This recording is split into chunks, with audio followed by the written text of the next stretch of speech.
Pasal 5-7, khotbah di bukit. Injil Matius pasal 5 ayat 1-12. Ucapan bahagia.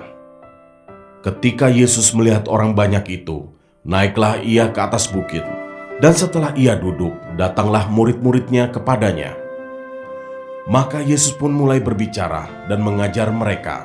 Katanya, "Berbahagialah orang yang miskin di hadapan Allah, karena merekalah yang mempunyai kerajaan sorga. Berbahagialah orang yang berduka cita, karena mereka akan dihibur. Berbahagialah orang yang lemah lembut, karena mereka akan memiliki bumi.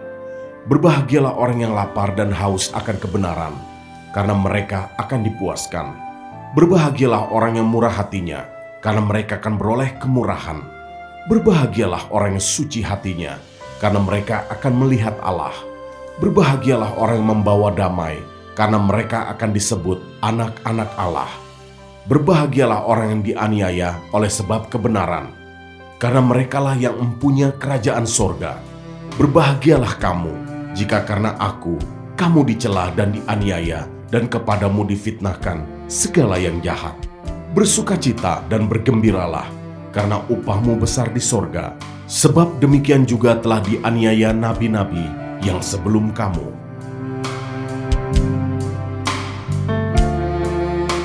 Ayat 13-16.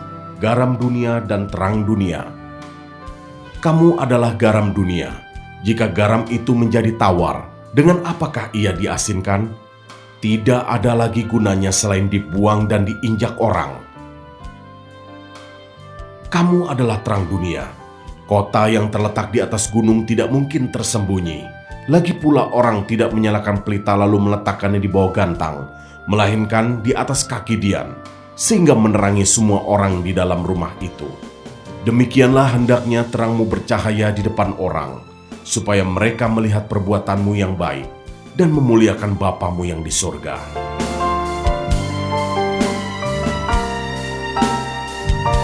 Ayat 17-48. Yesus dan hukum Taurat. Janganlah kamu menyangka bahwa aku datang untuk meniadakan hukum Taurat atau kitab para nabi. Aku datang bukan untuk meniadakannya, melainkan untuk menggenapinya. Karena aku berkata kepadamu, sesungguhnya selama belum lenyap langit dan bumi ini, satu iota atau satu titik pun tidak akan ditiadakan dari hukum Taurat sebelum semuanya terjadi. Karena itu, siapa yang meniadakan salah satu perintah hukum Taurat, sekalipun yang paling kecil, dan mengajarkannya demikian kepada orang lain, ia akan menduduki tempat yang paling rendah di dalam kerajaan sorga. Tetapi siapa yang melakukan dan mengajarkan segala perintah-perintah hukum Taurat, ia akan menduduki tempat yang tinggi di dalam kerajaan sorga. Maka aku berkata kepadamu, jika hidup keagamaanmu tidak lebih benar daripada hidup keagamaan ahli-ahli Taurat dan orang-orang Farisi, sesungguhnya kamu tidak akan masuk ke dalam kerajaan sorga. Kamu telah mendengar yang difirmankan kepada nenek moyang kita, jangan membunuh. Siapa yang membunuh harus dihukum. Tetapi aku berkata kepadamu, setiap orang yang marah terhadap saudaranya harus dihukum. Siapa yang berkata kepada saudaranya kafir, harus dihadapkan ke mahkamah agama. Dan siapa yang berkata jahil, harus diserahkan ke dalam neraka yang menyala-nyala. Sebab itu, jika engkau mempersembahkan persembahanmu di atas mezbah, dan engkau teringat akan sesuatu yang ada dalam hati saudaramu terhadap engkau, tinggalkanlah persembahanmu di depan mezbah itu, dan pergilah berdamai dahulu dengan saudaramu, lalu kembali untuk mempersembahkan persembahanmu itu. Segeralah berdamai dengan lawanmu, selama engkau bersama-sama dengan dia di tengah jalan, supaya lawanmu itu jangan menyerahkan engkau kepada hakim, dan hakim itu menyerahkan engkau kepada pembantunya, dan engkau dilemparkan ke dalam penjara. Aku berkata kepadamu, sesungguhnya engkau tidak akan keluar dari sana sebelum engkau membayar hutangmu sampai lunas. Kamu telah mendengar firman, jangan berzina, tetapi aku berkata kepadamu, setiap orang yang memandang perempuan serta menginginkannya, sudah berzinah dengan dia di dalam hatinya. Maka jika matamu yang kanan menyesatkan engkau, cungkilah dan buanglah itu. Karena lebih baik bagimu jika satu dari anggota tubuhmu binasa, daripada tubuhmu dengan utuh dicampakkan ke dalam neraka. Dan jika tanganmu yang kanan menyesatkan engkau, penggalah dan buanglah itu. Karena lebih baik bagimu jika satu dari anggota tubuhmu binasa, daripada tubuhmu dengan utuh masuk neraka. Telah difirmankan juga, siapa yang menceraikan istrinya harus memberi surat cerai kepadanya. Tetapi aku berkata kepadamu, setiap orang yang menceraikan istrinya kecuali karena zina, ia menjadikan istrinya berzinah. Dan siapa yang kawin dengan perempuan yang diceraikan, ia berbuat zina.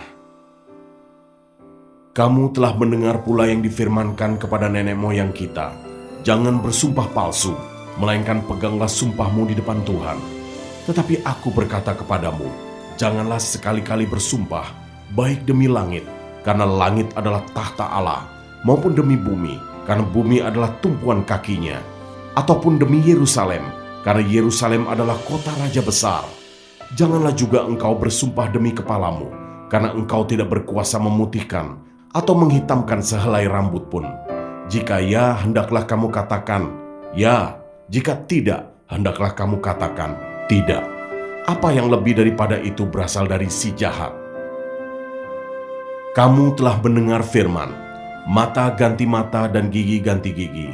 Tetapi aku berkata kepadamu, janganlah kamu melawan orang yang berbuat jahat kepadamu, melainkan siapapun yang menampar pipi kananmu, berilah juga kepadanya pipi kirimu. Dan kepada orang yang hendak mengadukan engkau karena mengingini bajumu, serahkanlah juga jubahmu. Dan siapapun yang memaksa engkau berjalan sejauh 1 mil, berjalanlah bersama dia sejauh 2 mil. Berilah kepada orang yang meminta kepadamu, dan janganlah menolak orang yang mau meminjam daripadamu. Kamu telah mendengar firman, kasihilah sesama manusia, dan bencilah musuhmu.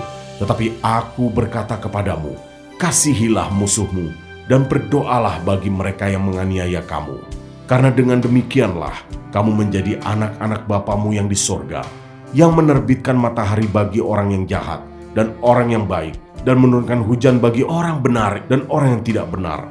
Apabila kamu mengasihi orang yang mengasihi kamu, apakah upahmu? Bukankah pemungut cukai juga berbuat demikian? Dan apabila kamu hanya memberi salam kepada saudara-saudaramu saja, apakah lebihnya daripada perbuatan orang lain? Bukankah orang yang tidak mengenal Allah pun berbuat demikian? Karena itu, haruslah kamu sempurna, sama seperti Bapamu yang di sorga adalah sempurna.